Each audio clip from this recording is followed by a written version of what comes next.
Welcome back to the deep dive. Today we're going to be diving deep into the pineal gland. Ooh, interesting. Yeah, so that's that tiny structure. Okay. Shaped like a pine cone. Okay. It's in your brain, and we're also going to be looking into its connection to melatonin. We've got an article here from Nifty Nexus, Melatonin for Pineal Gland, How to Activate Pineal Gland. Sounds good.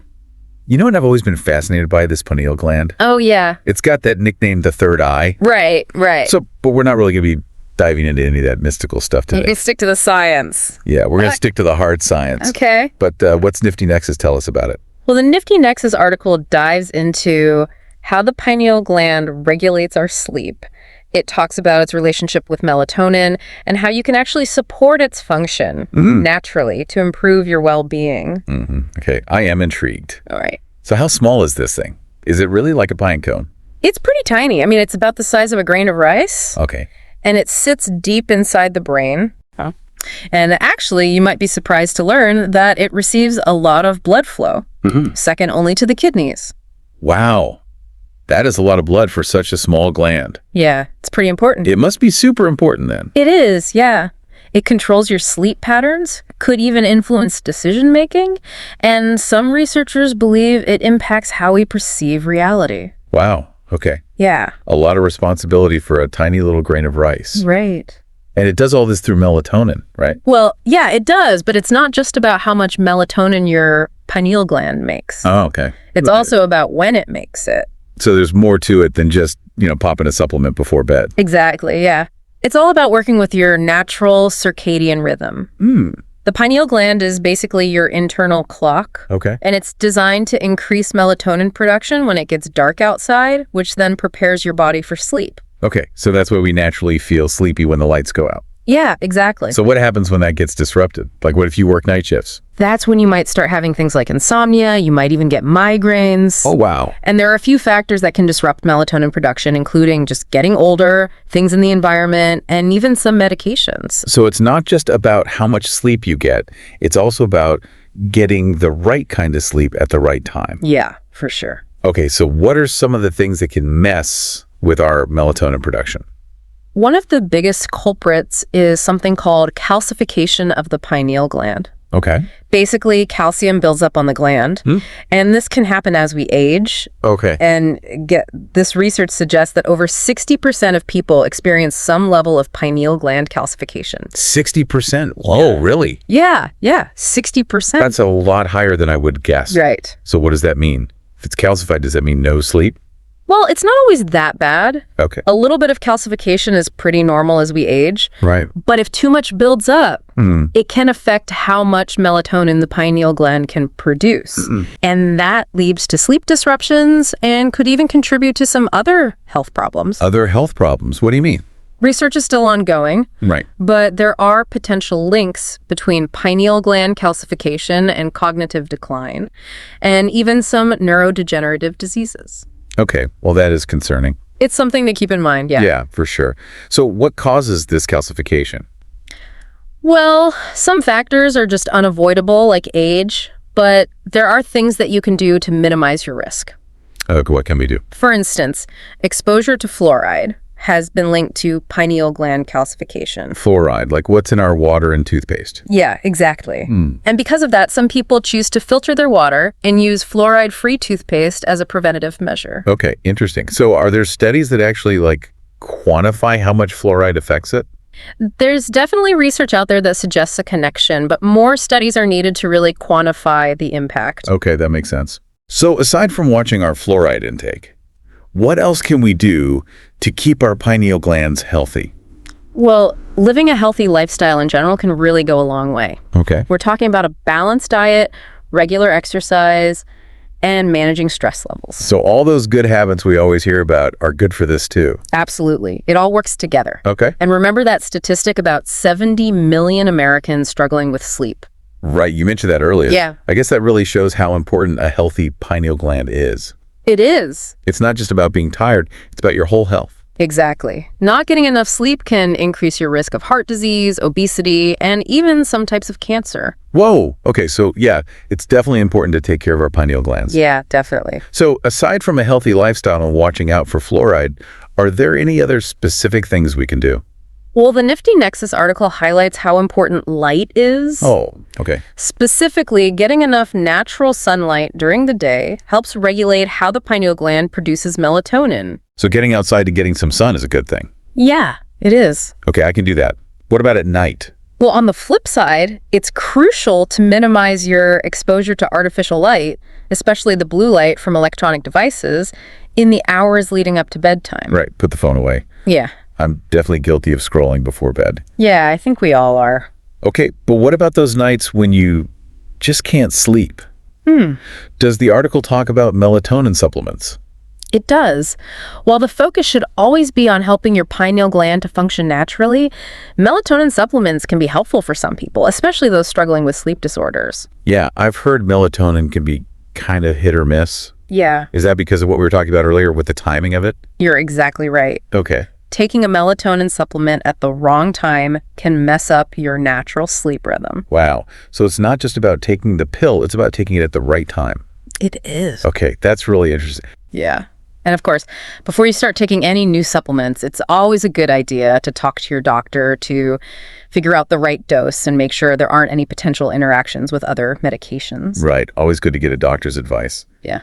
So far, we've talked a lot about melatonin Right. and how it all works with the pineal gland.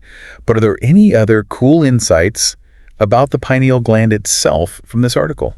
Actually, yeah. It turns out melatonin might not be the only thing going on with the pineal gland. Wait, really? There's more, yeah.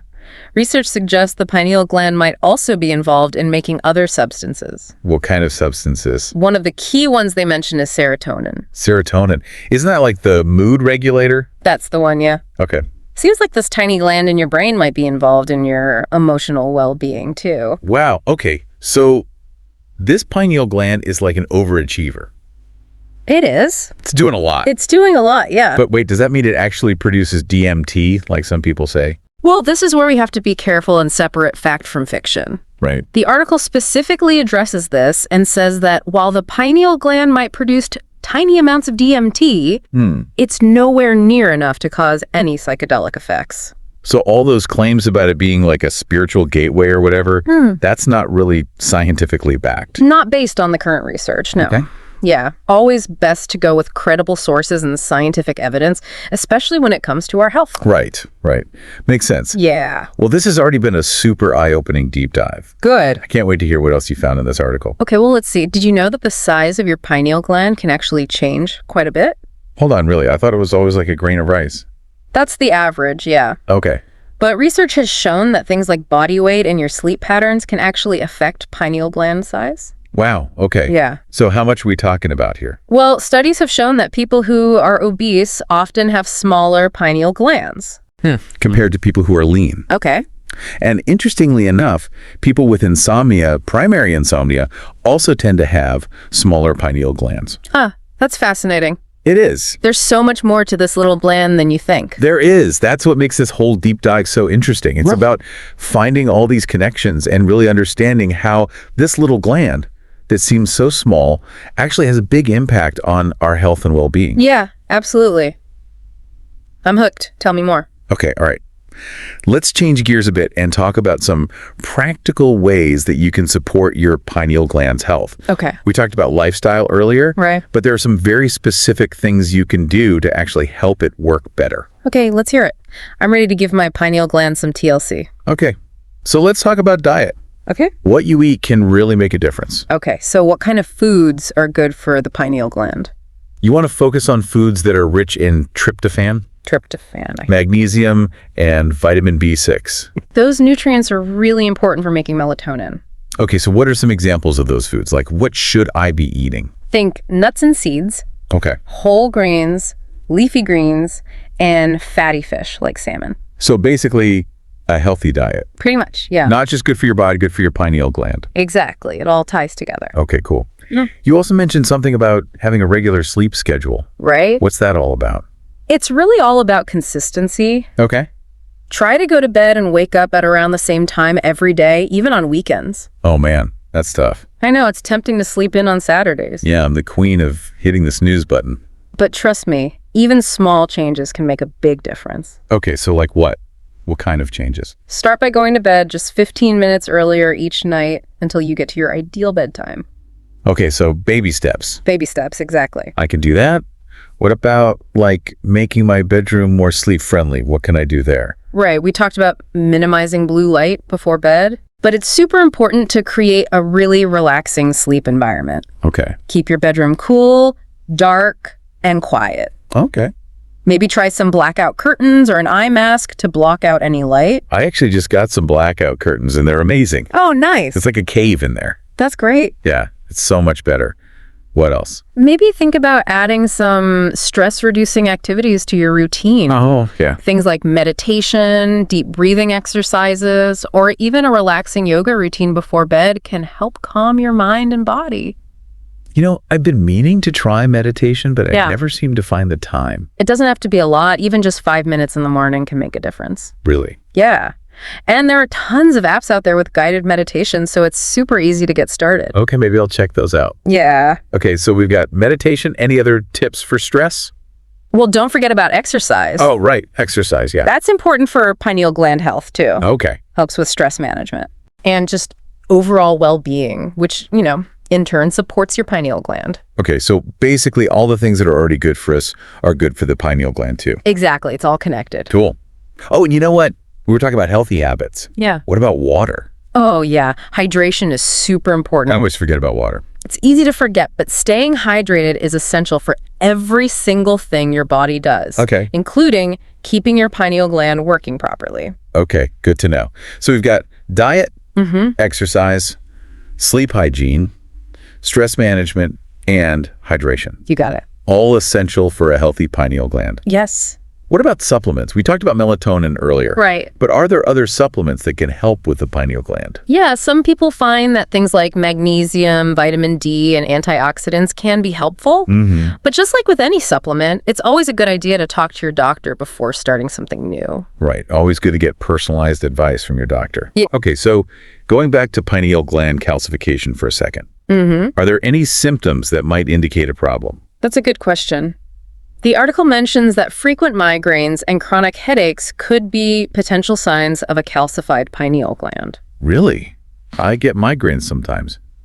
Should I be worried? I can't say for sure without a proper medical evaluation. Right.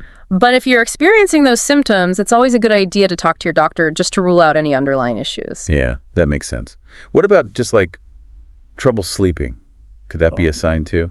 It could be if you're constantly feeling tired during the day or having trouble falling asleep at night, it's definitely worth getting checked out. So basically those symptoms could be red flags, but they could also be caused by something else. Right, exactly. It's all about getting a proper diagnosis. Exactly. Don't jump to conclusions. Okay, so we were talking about how the pineal gland might be involved in making other substances besides melatonin. Yeah. You mentioned serotonin. Is there anything else in the article about that? Well, they highlight a study that compared people who meditate regularly Okay. to a group of healthy people who didn't meditate. And the findings showed that the meditators had higher levels of melatonin and even had signs of a younger brain. Wait a minute. So meditation could actually affect both melatonin and serotonin production in the pineal gland. That's what the research suggests, yeah. That's wild. So it's like a 2-for-1 deal. Right. You get the relaxation benefits, and then you get the benefits for your pineal gland. Exactly. Wow.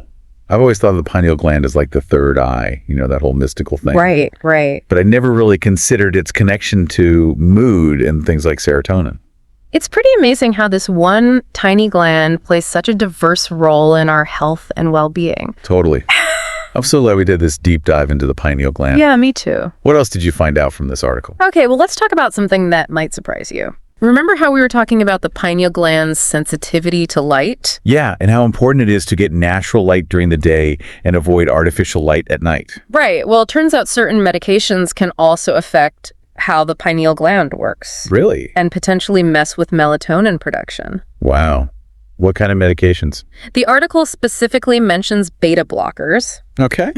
But it's always a good idea to talk to your doctor about any potential interactions between your meds and your pineal gland. Yeah, that's a good point. I never thought about that. It's really important to remember that everything in our bodies is connected. Right. And we need to think about our health holistically. So to recap, we've got things like diet, exercise, sleep hygiene, managing stress, staying hydrated, Yes. and being mindful of fluoride, and any medications we might be taking. Absolutely. Wow, there's a lot to think about. There is. But it sounds like if you take care of yourself in general, you're taking care of your pineal gland too. Exactly. And I think it's important to remember that everyone is different. Right. What works for one person might not work for someone else. So it's all about finding what works for you. Exactly. Don't be afraid to experiment a little. Okay. And of course, always talk to your doctor if you have any concerns. Good advice. Okay, I think we've covered a lot today. We have. This has been a really fascinating look at this tiny but mighty gland. It really has. Before we move on, I just wanted to touch on something you mentioned earlier. Okay. You said that research on the pineal gland is ongoing. Yes, it is. What are some of the things scientists are still trying to figure out? There's still so much we don't know. Right. For example, we're still trying to fully understand how the pineal gland affects our mood and its connection to serotonin. So there might be even more to that connection than we currently know. Exactly. Wow, that's fascinating. What else are researchers looking into? Well, they're also exploring ways to use melatonin to treat things other than sleep problems. Oh, interesting. There's growing interest in its potential as an antioxidant and its role in the immune system. So melatonin might have even more uses than we thought. It's possible. That's amazing. It's incredible to think there's still so much to learn about this tiny gland Right. and how much it impacts our lives. It really shows that there's always more to discover. I love that. It's so inspiring. Now, before we wrap things up, I want to leave you with something to think about. Okay, hit me. Given how sensitive the pineal gland is to light Mm, and its role in regulating our internal clock, right, how do you think our modern lifestyles, with all the artificial light we're exposed to, right. are affecting our pineal gland health and overall well-being? Ooh, that's a good question. Yeah. Makes you think about all the screens we're always looking at and how that might be messing with our natural rhythms. Exactly. Definitely something to think about. This deep dive has really given us a lot to consider It has. and a lot of practical steps we can take to support our pineal gland health. For sure. It's been a truly eye-opening experience. Good. I'm already thinking about how I can incorporate some of these insights into my life.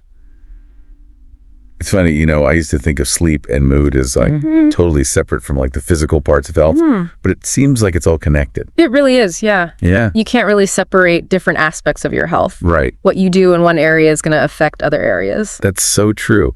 And this deep dive has been such a good reminder of that. It has. There's so much to think about just from this nifty Nexus article. There is, and it's pretty cool to think that there's probably still a lot more to discover about this tiny gland Yeah. that has such a big impact on our lives. Speaking of discovering more, are there other resources that people can check out if they want to learn more about the pineal gland? Oh yeah, for sure. Okay. There are tons of resources online and in libraries. You can find scientific journals, research articles, and even whole books about the pineal gland and what it does.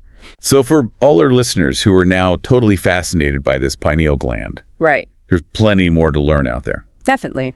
Okay, cool. Is there anything else you want to add before we wrap up? Any final words of wisdom?